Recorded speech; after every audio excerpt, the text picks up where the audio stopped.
Tao po. Yes, be. Ano yan? po? Nagpapa-cash in po si Mama. Cash in? Sa ano po? Sa number po niya. Sa number niya?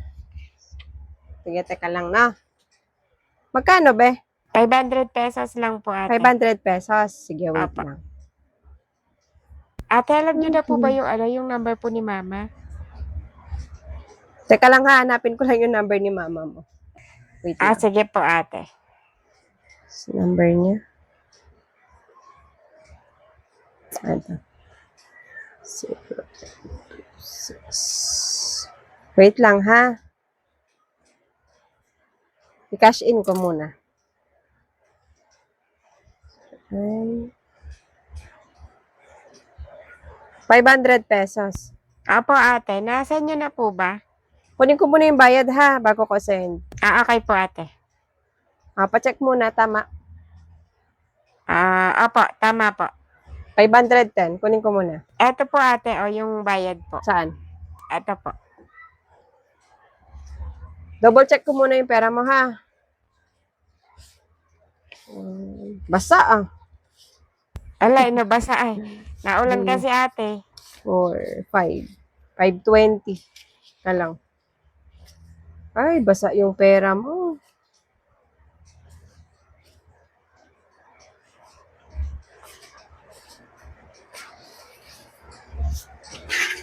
Ito sukli mo, 10 piso. Send ko lang. Kailangan ba ng resibo? Picturean ko po, ate. Picturean mo. Sige. Apo. Ito nasend na. Sige po, sandali lang po. Ay, okay na? Ayan po, okay na po. Sige, thank you. Salamat po.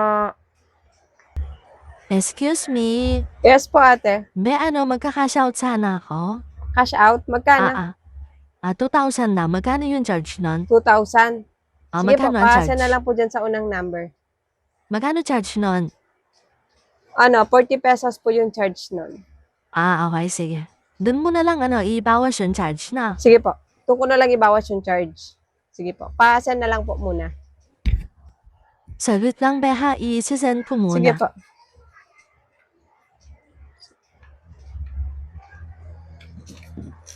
Pwede ba pa-check kung tama? Ito ba yung yung number mo tsaka pangalan? Saan po? Bago ko Apo, yan i-send. po. Sige, wait lang ha. Sige I-send po, ko pasa lang na na. lang po muna. I-send ko lang.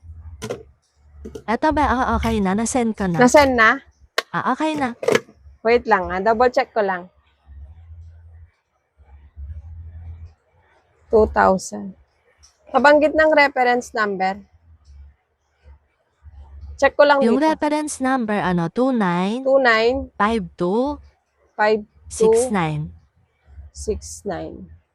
Dito na pumasok. Record ko muna ha. Saglit lang. 2,000.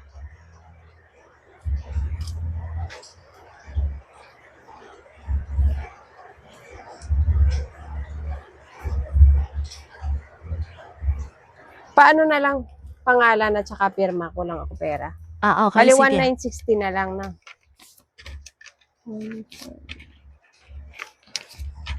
One, seven, Ito na yung notebook. Nakakapirma na ako. Okay na. 9. Dumidikit yung mga pera. Yung binayad ng bata kasi kanina, medyo basa. 151617181960. Saan? Okay na? Eto ba? Okay na. Wait lang. Teka lang. Bakit mo sinulatan yung reference number? Ha? Bakit may problema ba? 628518. Bakit diba yung reference number na sinulat mo? Ba't mo pinakailaman? Diba sabi ko pangalan at saka pirma lang? Ay, sorry. Akala ko kasi pati yung reference number Dapat susulatan hindi mo ko. sinulatan yung reference number. Katulad yan, sinulatan mo yung reference number ng 628518, pero yung reference number mo 295269. Dapat huwag mo susulatan. Sinulatan mo yung reference number, iba pa yung reference number na nilagay mo. Ano yan? I-claim mo ulit mamaya? Huwag mo Ay, hindi. pakialaman Akala sulatan ko kasi pati yung number. Ako na reference number magsusulat doon. kailangan kumpunan. Buburahin ko pa tuloy to. Iba yung sinulat mong reference number eh. 295269. Alam mo ba, ano, hindi ko chinecheck yun. Chinecheck ko yun. Ako magsusulat dapat sa reference number. Huwag mong pakialaman. Pangalan at pirma lang yung hinihingi ko eh. Pati reference number, ginalaw mo. Oh, Ay, 1960. sorry. Akala ko kasi Pabilang pati yung na lang. susulatan ko eh. Okay, Sige, nasaktan sige, naman salamat. to. Salamat. Pirma tsaka pangalan lang yung hinihingi ko. Pati reference number, sinulatan. Ibang reference number pa nilagay. Kala siguro niyo, hindi ko titingnan yung reference number.